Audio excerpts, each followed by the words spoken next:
If a foreign power had done this to us through the educational system, we would have viewed it as an act of war. We should view it as an act of war. These people were trying to enslave us. We're in some very interesting times. It's just a total repudiation of everything that God teaches. Hey, Alex Newman here, host of the Sentinel Report on Lindale TV. We have some big news for you. The Sentinel Report is moving to a primetime slot on Lindale 1.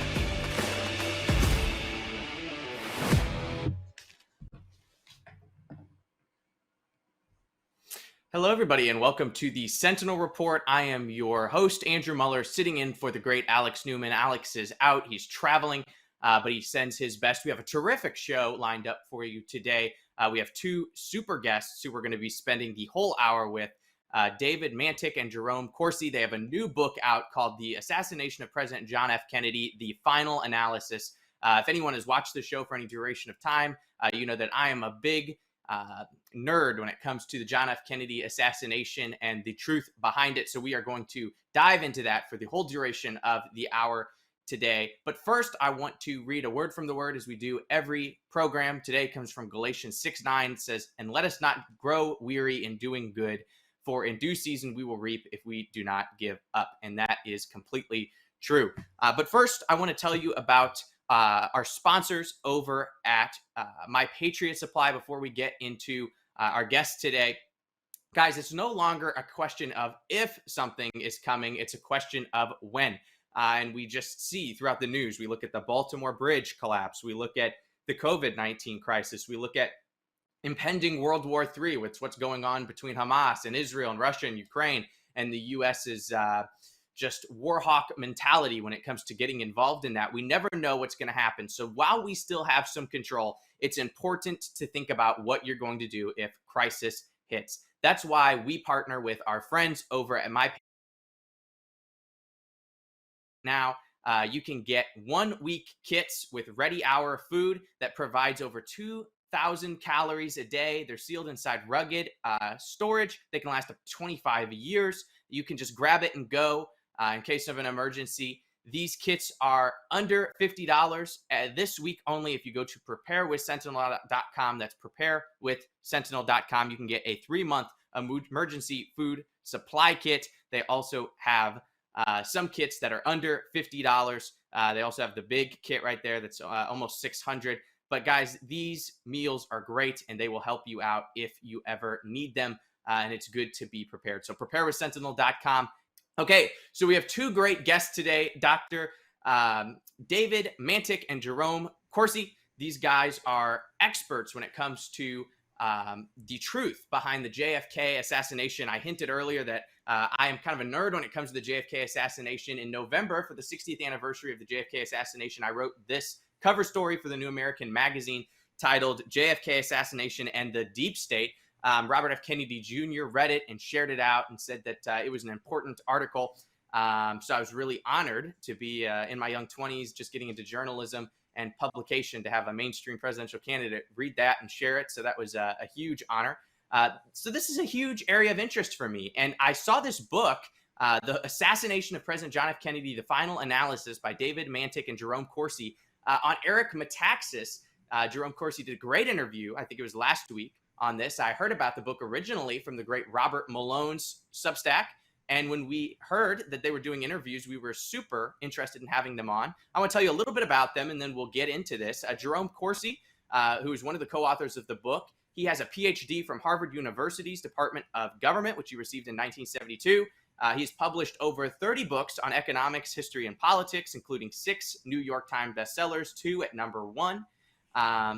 From 2004 to 2016, Dr. Corsi was a senior editor at WorldNet Daily. Alex Newman, our host here usually, has published things at WorldNet Daily in the past, where he's authored hundreds of articles. Dr. Corsi is dedicated to re-engage the political discussion by establishing a new website and podcast, thetruthcentral.com. Would encourage you to go check that out, thetruthcentral.com. And as founder and CEO of Corstet LLC, Dr. Corsi has ventured into telemedicine, which is a very interesting area of expertise, which we've talked about on this program as well. And he has co-authored this book with David Mantik, who is an expert in this topic. He's appeared in both the noteworthy documentary A Coup in Camelot and in Oliver Stone's 2021 sister documentaries, JFK Revisited Through the Looking Glass, which I watched when it came out. It was terrific. And the greatly expanded version titled Destiny Betrayed.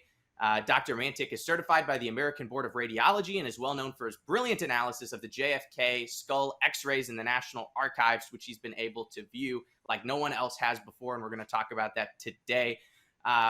Gentlemen, welcome to the program. Thank you for coming on and talking about this and for wanting to get into this and having a discussion with a young buck like me about an event I wasn't even alive to witness, but have researched a lot about. So let's start with you, David. What is the headline piece of information that people need to know from this book? Just from my very basic level research on this topic, when I was writing my article, I discovered there's just a boatload of things out about the JFK assassination. Everyone and their dog has opinion about it. What does this book bring to light that people need to know about? Well, the Warren Commission based its entire analysis on two faulty pieces of forensic evidence. One was the autopsy photograph of the back of JFK's head, which shows that there was no large hole there, in direct contradiction to what virtually all the eyewitnesses said. The second piece of fraudulent evidence was the frontal X-ray of JFK's skull, which shows what appears to be a cross-section of a 6.5 millimeter bullet fragment inside his right eye socket. Those were the two foundation stones on which they built their forensic case, and both items are fraudulent. Wow, that is fascinating.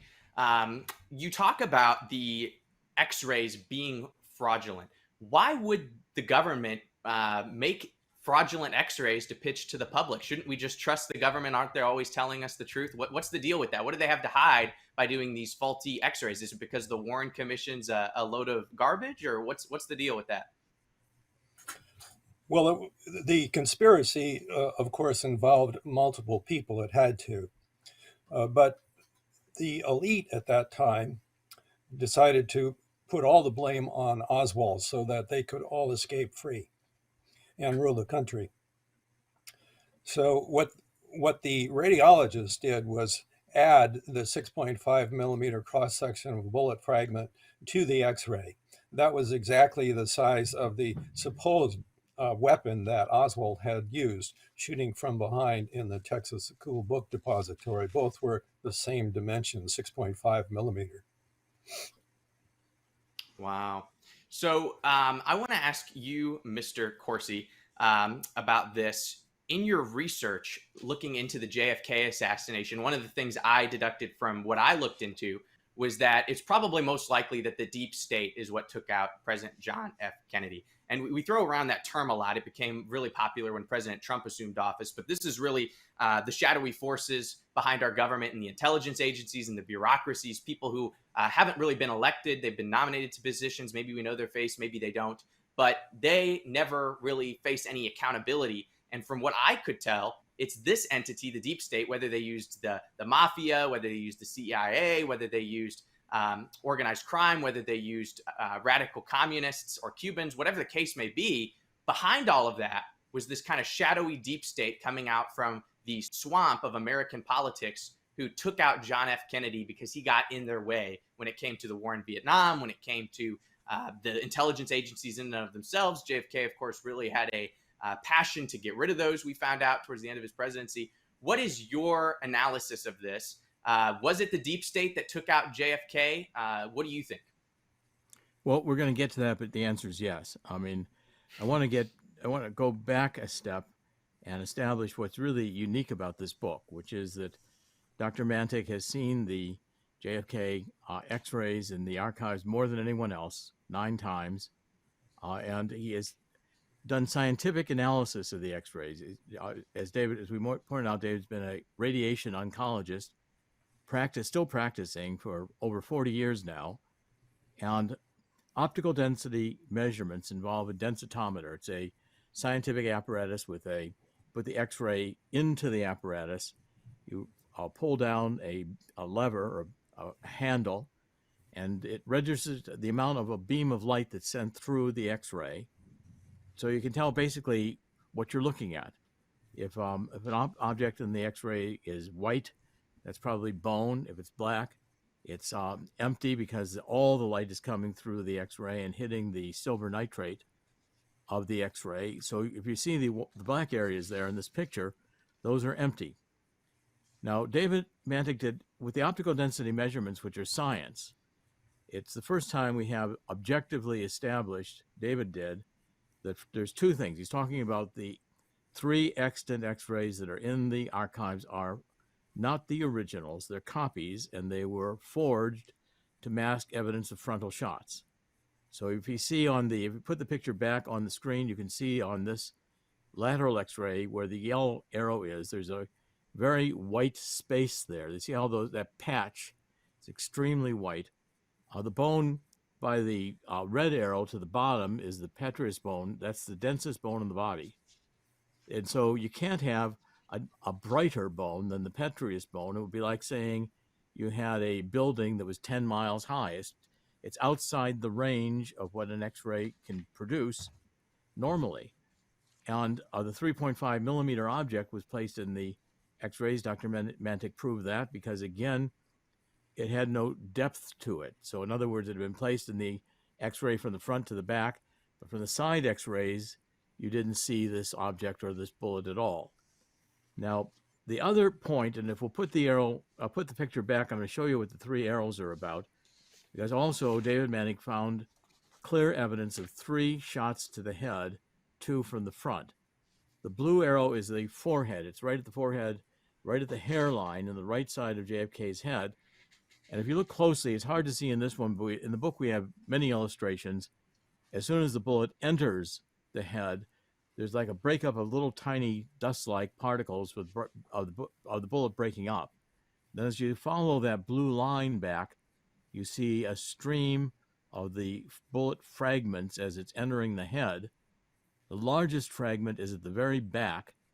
Now, when a bullet breaks up in the head, the largest fragment, which is the heaviest, the biggest, has the most momentum, it will travel the furthest. That's clear evidence of a frontal shot. Okay, right there. And then secondly, when you come down to the red arrow, that's the temporal bone right in front of the right ear. And it was an oblique shot, which means kind of tangential. It entered at kind of an angle to the head, and it has a keyhole fracture right there where the red arrow is pointing, which is typical giveaway of a oblique wound to the head. The back of the head on the right was completely blown out. And the yellow arrow is a shot from behind. That's where the Harper fragment is. It was blown out of the back of the head by the shot from the right temple. And the yellow arrow was a shot from the low angle that entered at the back of the head, but the knob in the back of the head. But this is, again, all scientific evidence. You can detect this with the optical density measurements, which Dr. Mantik did really like a tenth of a millimeter at a time, precisely doing thousands of measurements of these X-rays. And that means that there were at least 3 shooters. There's also a hole in the windshield, which came in and hit Jack Kennedy in a puncture wound in the neck, an entrance wound. So a shooter would have been on the grassy knoll, most likely having fired the shot to the ear that blew out the back of the head. There is a shot that you saw there in the Zapruder film, that's the shot that blew out the back of the head. It was thrown violently to the left and the back. That's at about frame 388. 313 was possibly the shot from the back that blew out part of the front of the head. So the sequence isn't entirely clear, except that the Harper fragment has on it an entrance wound, obvious puncture with metal around it. So the back wound from probably the Daltex building happened before the wound to the frontal temple bone, which blew out the back of the head. And then the stream across the top of the head might have either come from another position in the grassy knoll or from the shooter who shot through the windshield, who was on the opposite side of the grassy knoll, the south side of Dealey Plaza, in the triple underpass up by the railroad yard on top of the triple underpass behind a concrete gate. In some of the photographs which we put in the appendix, you can see that there was a figure there when the shooting was going on, and that figure disappears when the shooting is stopped. So the fundamental difference of this book and the other books written about the Kennedy assassination is it rests on hard scientific evidence. And if there's proof that the 3 X-rays are forged, and you can see clearly 2 frontal shots. The head does not have a shot in it that could have come from the elevated 6th floor of the Texas School Book Depository, which was behind Jack Kennedy when the shooting started. So this is clear evidence that Lee Harvey Oswald was not the lone gun shooter. It's evidence of 3 guns, which would have meant a conspiracy. And from the very first moments after the shooting, when the limousine pulls into Parkland Hospital, you can see the Secret Service getting buckets of water, and they're washing out the back seat, cleaning the blood debris. That's altering a crime scene. When people in the Parkland Hospital vicinity begin to notice the bullet hole through the windshield, which again is obvious because when a bullet punctures safety glass of a windshield, it goes through with a clean puncture like a pencil hole. The outside of the glass is smooth, and the inside is beveled, with glass splintering and coming towards the occupants of the car. And when that was seen, the Secret Service cordoned off the limousine and got the limousine out of Parkland Hospital very quickly. It was taken to Dearborn, Michigan, where the windshield was replaced and destroyed. So we document all this in the book, but the point is, from the very first moments, you had the Secret Service altering evidence. So now you've got evidence of at least a major government agency involved, and there's more agencies which become involved as the story evolves. But clearly you're starting out with Secret Service alteration of evidence, which is the beginning of proof of a conspiracy, proof of a cover-up, proof that this was more likely a coup d'etat than a lone gun nutcase assassin. Wow. Yeah, I couldn't agree with you more. That's brilliantly said. I want to ask you a question, Dr. Mantik, about the Harper's fragment, because I think that's a really interesting piece of evidence that not a lot of people know about or talk about. I'm ashamed to say I didn't even know about it until I researched your guys' work. I'm going to ask you about that when we get back from a break. We're here with Dr. David Mantik and Jerome Corsi, the authors of the new book, The Final Analysis. We'll be right back after this commercial break.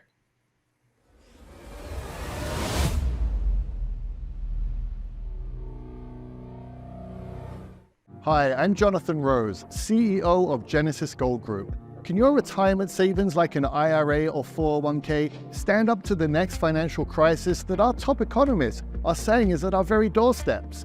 By allocating a percentage of your IRA into physical gold and silver with a tax-free rollover, you can diversify and safeguard your holdings from turbulent markets and economic downturns by putting your IRA back on the gold standard. With a multi-trillion-dollar trade deficit and geopolitical instability, experts say now is the time to make the switch. Protect your retirement today with one simple phone call and receive your free gold and silver guide. Call Genesis Gold Group today at 1-800-200-GOLD and find out how you can add precious metals to your IRA. That's 1-800-200-GOLD or 1-800-200-4653. Or visit genesisgoldgroup.com. Genesis Gold Group, empowering faith-driven stewardship.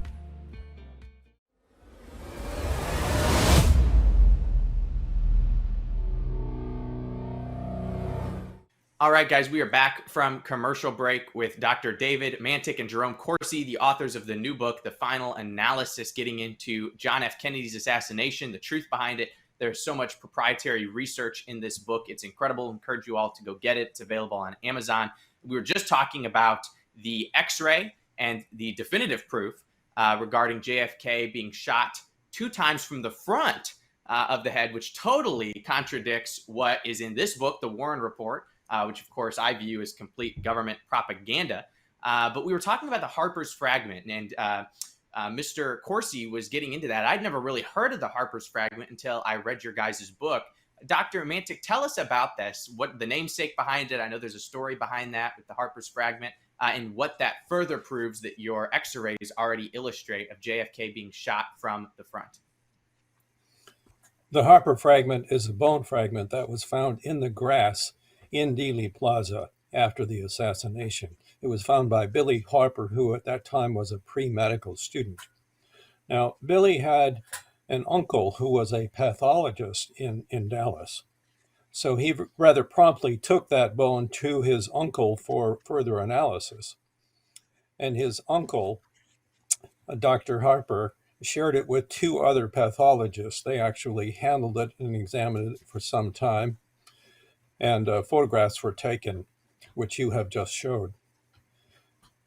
The three pathologists all agreed that this bone fragment came from the back of the head. It was part of the occipital bone.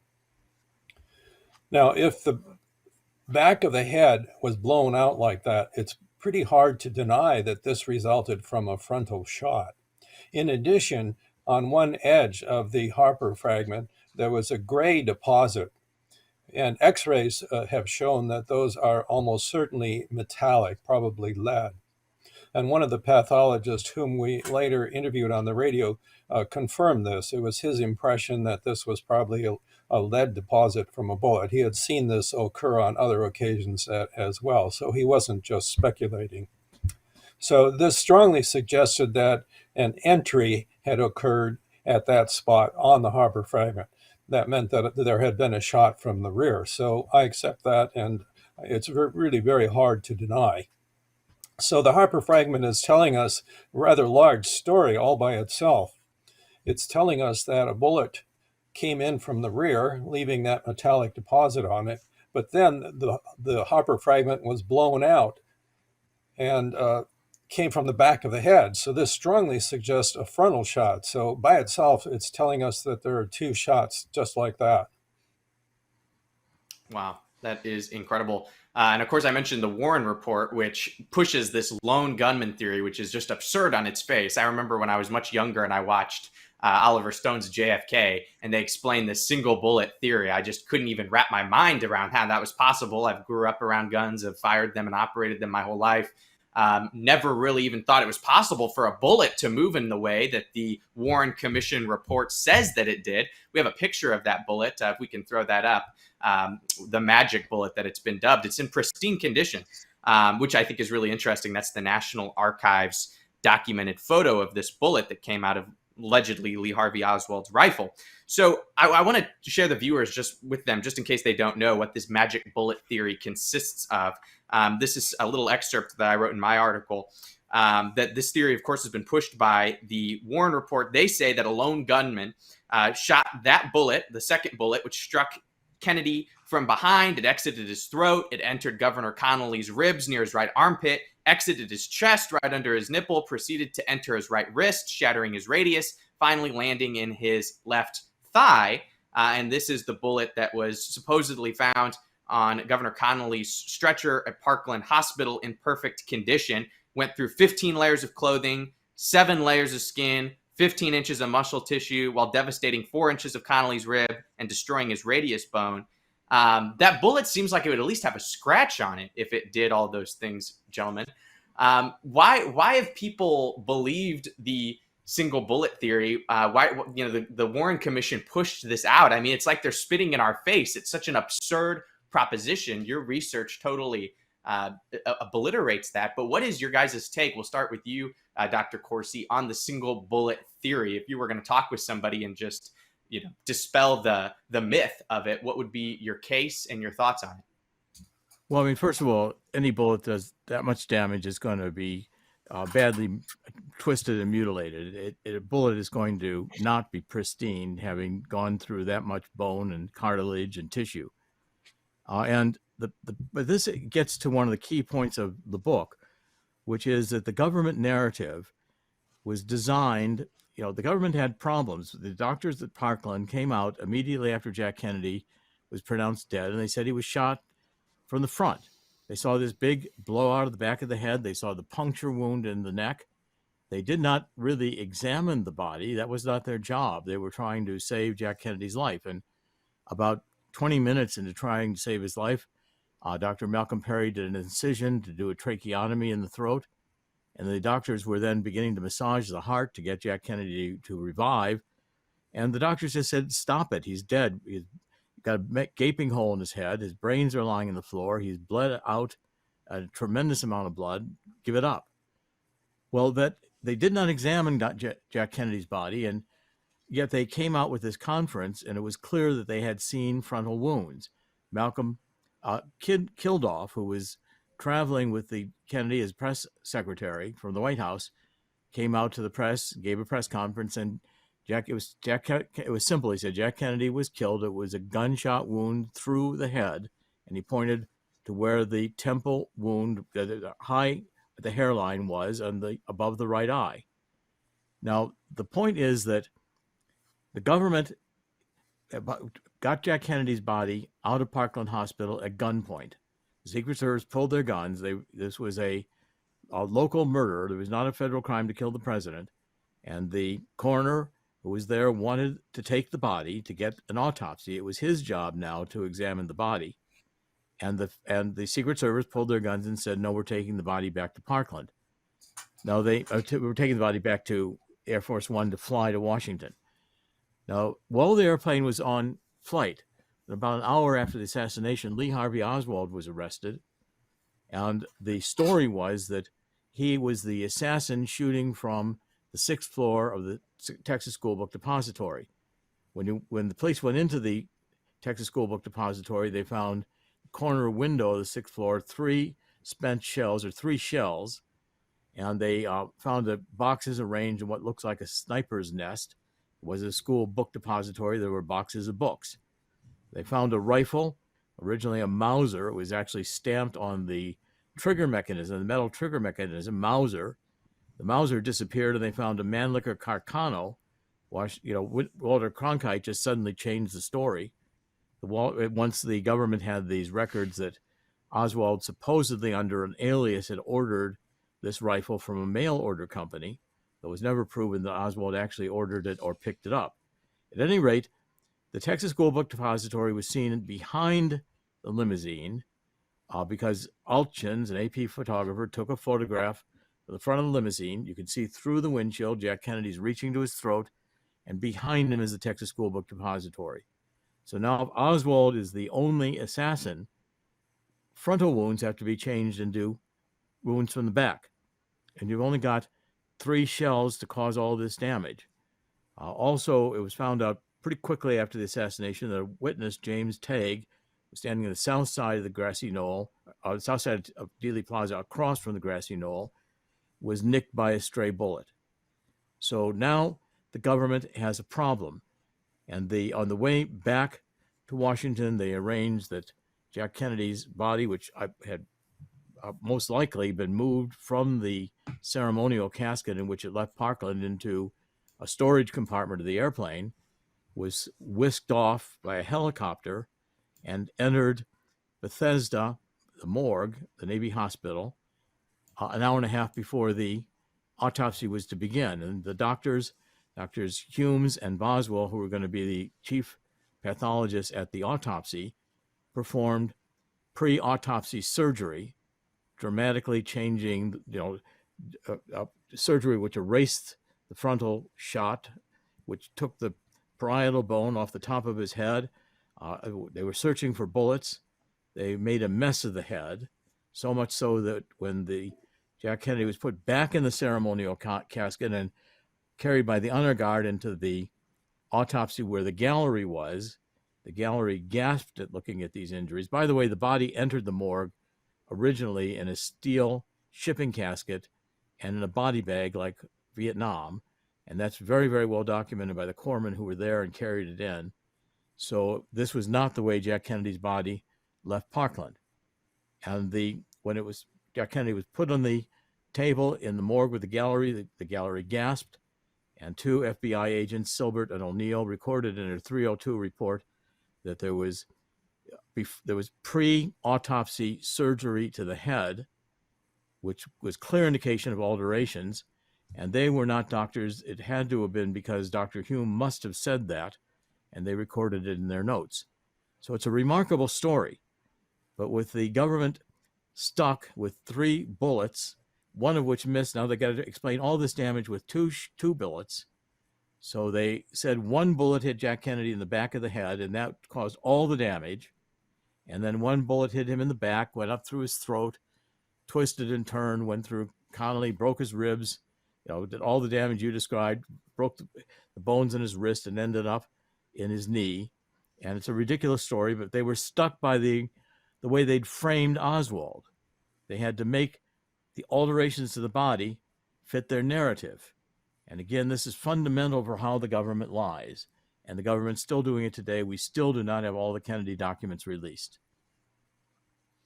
Yeah, wow. That's a great explanation. Dr. Mantik, we were talking about what was going on with the autopsy. I've read a lot of different things about JFK's brain and how, the brain seems to have some issues with it, with what they measured and what people know.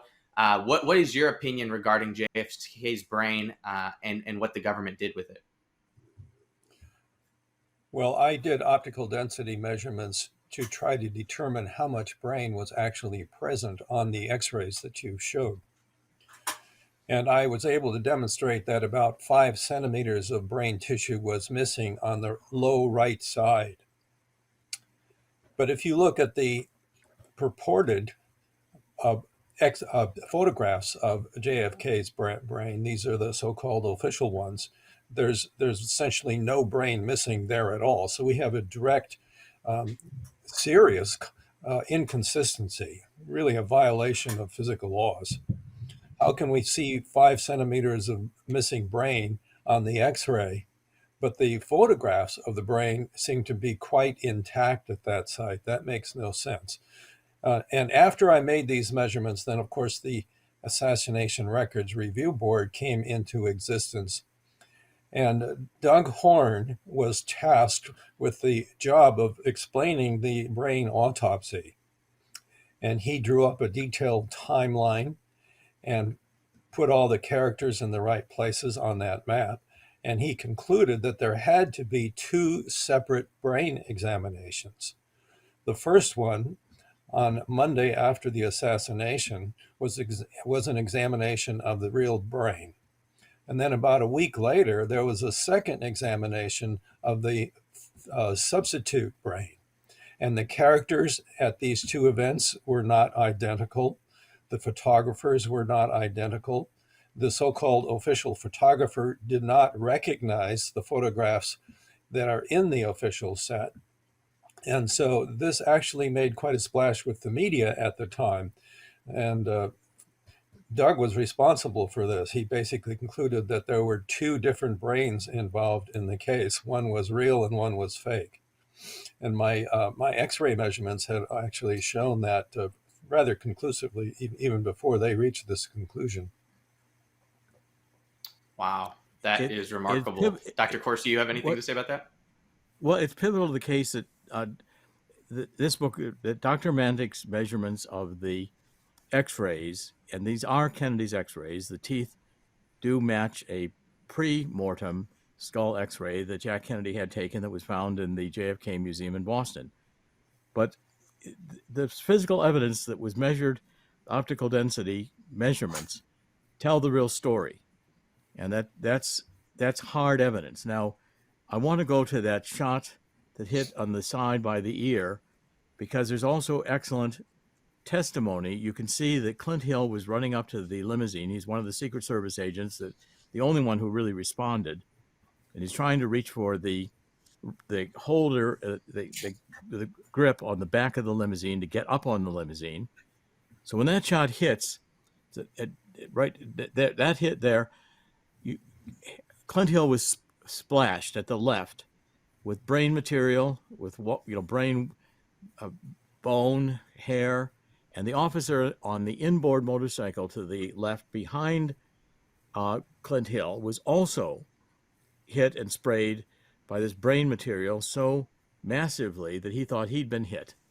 Now, Jackie Kennedy climbs out of the car, and she is reaching for a piece of Jack Kennedy's brain that had been splattered across the back of the trunk. Obviously, a frontal shot would do that, as well as blowing out the Harper fragment. She reaches a piece of the brain on the left side of the trunk, and she goes back into the car. See, she's reaching on the left over there to get a piece of the brain. So the shot that hit from the right caused all this brain debris to go back to the left, and Jack Kennedy's head went violently back to the left. Now, again, that validates what Dr. Mantik found in doing the optical density measurements of this oblique shot, the keyhole entry, and the blowout of the Harper fragment. So the government's case doesn't fit together because it's a lie, because they're trying to mask that this was a multiple shooter event, because this was a government operation. The government was in control of all the evidence. The government was always in control of the body. If the body was altered, the government did it. If the x-rays were altered, the government did it. The government had control of the evidence, and the evidence presented in the Warren Commission does not fit together because the government is lying, trying to take what were frontal shots and transform them into back shots. And Lee Harvey Oswald he failed the paraffin test. We was supposedly shooting with a Mannlicher-Carcano rifle. It was a World War II Italian rifle that was no good even at the time it was made, with a misaligned scope. And these 3 shells here are also suspicious, but the point is, if one of them missed and all this damage had to be done with 3 shots, only 2 hits, it's impossible to have done all the damage that was done in the car. There were bullets, there were whole bullets picked up. Dr. Mantik can comment on this. There were also Kellerman, who was the Secret Service driver, and the shotgun of the front seat of the limousine, said it was a flurry of shots that came at the car. And of course, we had 3 shooters. They can do time shooting. Everybody shoots, and 100, 2, 100, 3, 100, everybody shoots, and then you get a third shot the same way. So the shots are on top of each other, and it's hard to tell how many shooters there really are. So, Dr. Mantik, do you want to comment on this? Because I think your work was instrumental in putting all this puzzle together. Well, you already alluded to the multiple bullets that were found. Now, we're talking about bullets that are beyond the magic bullet or the single bullet, which Andrew has already cited. But at the autopsy, we now know, we learned this in 2017, Dr. James Young, who was attached to the White House, brought into the autopsy an intact bullet, which had been found that evening from a search of the limousine. And he handed this directly to Dr. James Humes. But it doesn't appear in the official records anywhere. Humes basically just ignored it. But that's not all. A second bullet apparently appeared during the autopsy when they were transferring JFK. This bullet was described as falling out of his back. And we have 6 witnesses from the autopsy and that entire environment who actually described this bullet. The main one was Dr. David Osborne, who was chief of surgery and who later became the top official at the Bethesda Naval Hospital. He also participated in the Normandy landings. But the government investigations refused to believe him. They would not believe an admiral in the Navy when he said that he had held this bullet in his hand himself and he knew that he had done it, but he was totally ignored. I think the officials basically claimed that he was just making this up. So there at the autopsy, we have 2 bullets that weren't supposed to be there, but they don't appear in the record. The magic bullet, of course, at this time wasn't in the autopsy at all. It was in the FBI lab, so we're not talking about that one. Wow, that is incredible. It's a shocking story in that, the narrative was constructed by force. So the doctors at Parkland, the night of the autopsy, Dr. Humes and Boswell, especially Dr. Humes, was on the phone to the doctors who had been in especially Malcolm Perry, who had done the tracheotomy. Malcolm Perry comes in the next day, and one of the nurses say, "You look terrible." And he says, "I was up all night with Bethesda on the phone, and they were forcing me, threatening me to say that I had not analyzed the wounds correctly, and I made a mistake. And what I thought were frontal wounds were very likely exit wounds." Now, the doctors from Bethesda, with the Navy giving the orders as to what could be found in the autopsy, ended up writing up multiple different versions of the autopsy and tearing it up. One of the versions Dr. Humes even put in his fireplace and destroyed. The whole pressure put on Dr. Malcolm Perry at Parkland a young doctor. He was in his 30s. He had young children, and he was just beginning his medical career. He knew all these doctors at Parkland knew bullet wounds, and they knew how to recognize bullet wounds, and they were right. But Dr. Perry was pressured out by saying that, threatened from Bethesda, and subsequently by various FBI agents that visited him and Secret Service agents, that if he didn't change his story, they would bring him before a board of certification and take away his license to practice medicine, and he would never practice again. Here was a doctor who had gone through medical school, I'm sure, was not financially well off as a result of medical school, was building a family, and because he attended the president and dared to say the truth, he was now being threatened to lose his livelihood. And he buckled under that pressure. Had he said, no, I'm going to tell the truth regardless of what you do to me, we'd have a very different narrative today. But that pressure was exerted throughout and continues to be exerted, even for Donald Trump being told he dare not release the last several thousand documents that are still secret in the archives today. The entire manipulation of the evidence is like the creation of a Jim Carrey Truman Show, like a movie. The government's running a movie here. Government's got a script, and the mainstream media is going along with it. Public's being told, this is the government. We know that Lee Harvey Oswald is guilty. The Dallas police were saying this even the night of the assassination, telling the world on national television that they'd found the killer, that he had defected to Russia. They had a whole story about who Oswald was, which was obviously CIA prepared. You had military at the autopsy, had generals, including General Curtis LeMay, who had done the firebombing of Japan in World War II. He was smoking a cigar, which he refused to put out. He was furious at Kennedy for not going to war with Khrushchev over the Cuban Missile Crisis. He was furious that Kennedy had signed a national security order pulling our troops out of Vietnam. There was going to be billions of dollars made on this war. And you had in Fort Worth, Bell Helicopters was headquartered. Lyndon Johnson was from Texas. There were billions of dollars Jack Kennedy was blocking because he wanted to pursue peace. In fact, the subtitle of the book, the final analysis, comes from the speech Jack Kennedy gave at American University when he said that in the final analysis, we all live on this small planet, and we are all mortal. Jack Kennedy wanted a test ban treaty. He wanted to be a peacemaker, and he was killed because he stood in the way of the billions of dollars that would be made. This is one of the major reasons, I believe. There are others, but this was a major reason.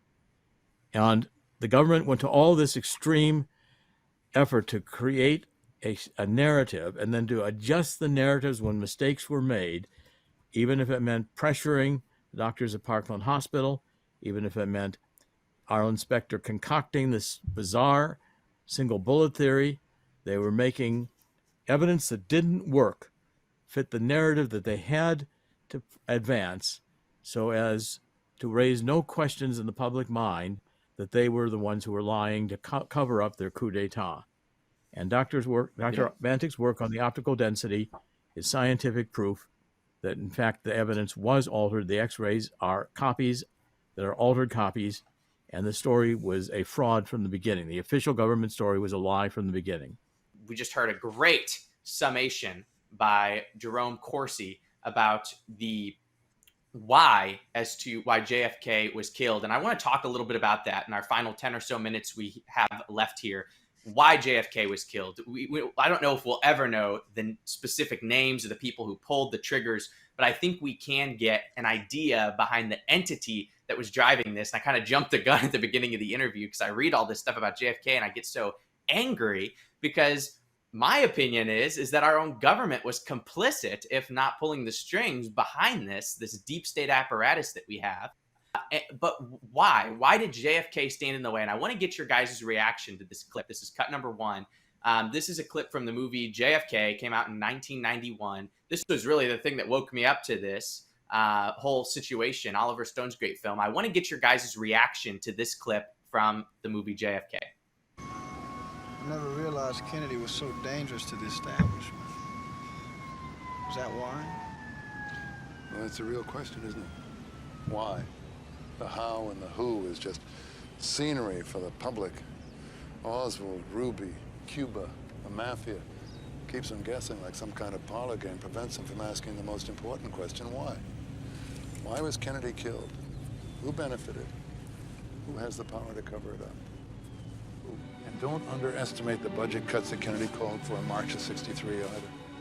Nearly 52 military installations in 25 states, 21 overseas bases. You're talking big money.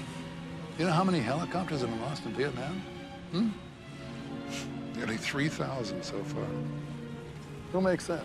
Bell Helicopter. Who owns Bell? Well, Bell was nearly bankrupt when the First National Bank of Boston approached the CIA about developing the helicopter for Indochina usage. How about the F-111 fighter? General Dynamics of Fort Worth, Texas. Who owns that? Find out the defense budget since the war began. 75 going on 100 billion. Nearly 200 billion to be spent before it's over. In 1949, it was 10 billion. No war, no money. The organizing principle of any society, Mr. Garrison, is for war. The authority of the state over its people resides in its war powers. And Kennedy wanted to end the Cold War in his second term. He wanted to call off the moon race in favor of cooperation with the Soviets. He signed a treaty with the Soviets to ban nuclear testing. He refused to invade Cuba in 1962, and he set out to withdraw from Vietnam. But all of that ended on the 22nd of November, 1963. As early as 1961, they knew Kennedy was not going to go to war in Southeast Asia. Like Caesar, he is surrounded by enemies and something's underway. But it has no face. Yet everybody in the loop knows. So there it is. Why was Kennedy killed? Who benefited? Who had the power to cover it up? In the final 7 or 8 minutes we have here, starting with you, Dr. Mantik, do you think that one of the whys, just one, or maybe there's others too that you could briefly touch on, was that Kennedy stood in the way of what R.F. Kennedy Jr. is labeling the corrupt merger of state and corporate power through the military-industrial complex in the war at Vietnam? Do you think that's one of the reasons why JFK would be a target for this sort of attack? Yes, indeed. Whenever a single individual violates the standards of the powerful elite, his life is in jeopardy. We saw that with Socrates in a democracy of all things. The powerful elite took him out. We saw it with Julius Caesar when the ruling elite agreed. They conspired to kill him. We saw the same thing with Jesus when the rulers in Jerusalem took him out. We see it throughout history with Justin Martyr. We see it with Giordano Bruno, who was burned at the stake.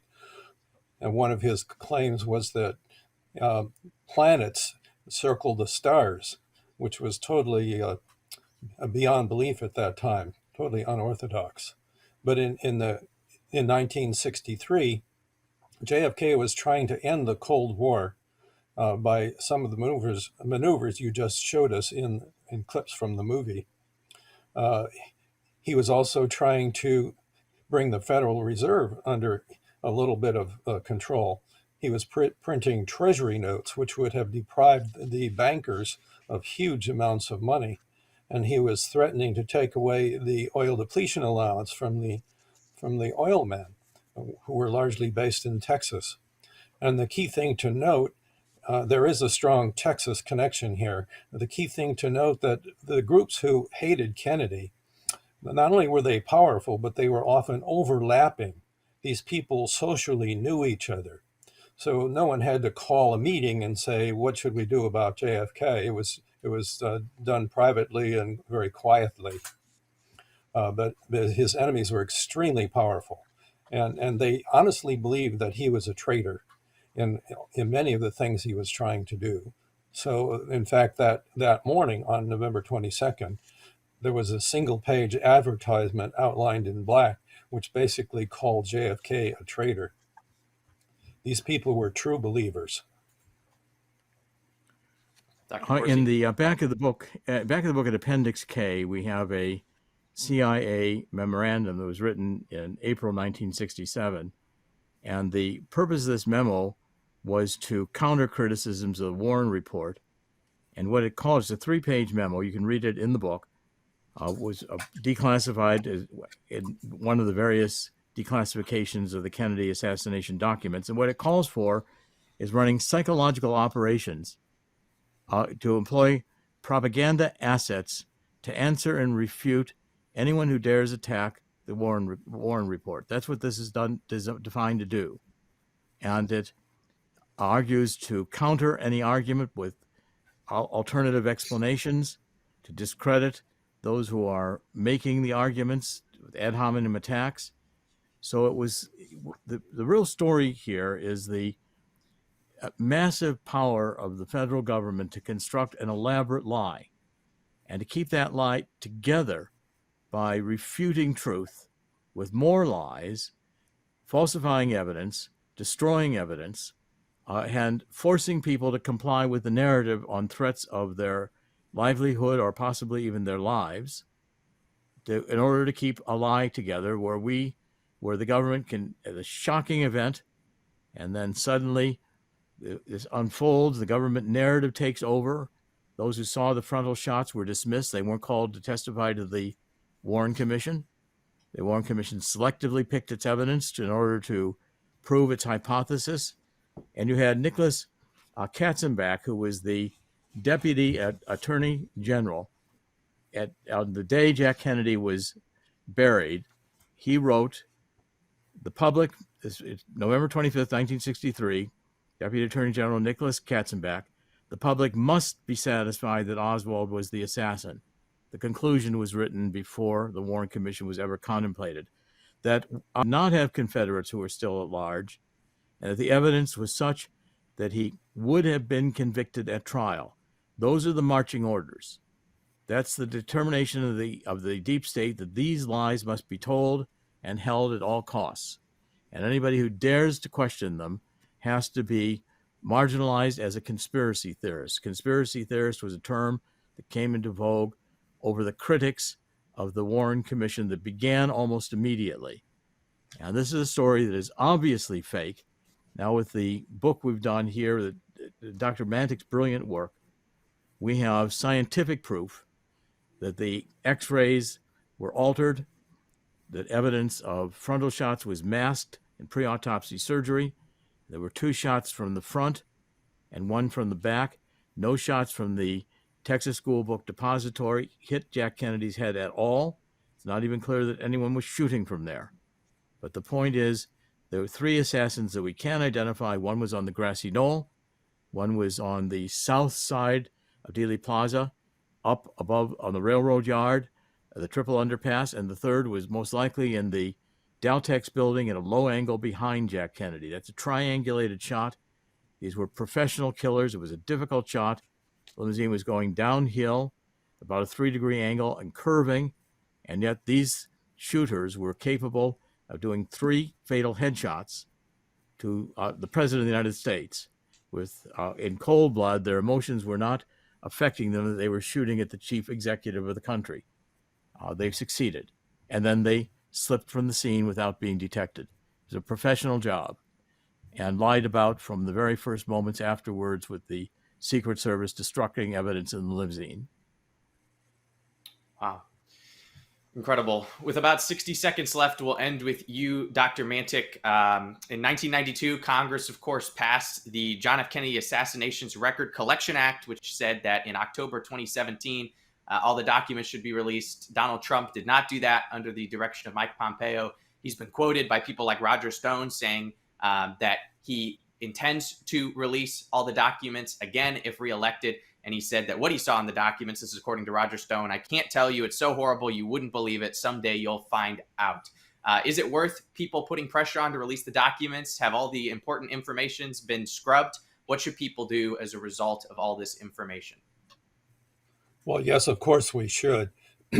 Virtually no one who was involved in that whole affair is still living today. So what possible national secrets here are at risk? It's very unlikely that any are. In fact, if you look at the documents that have been released, specifically the CIA documents that were hidden so long, most of them are almost benign by our present standards. Why they were withheld so long is really almost impossible to understand. So there may be a few that are still vital and point very specifically in direction of conspiracy. And we still think we're a democracy. We still think that we should have transparency. So by all means, let it out.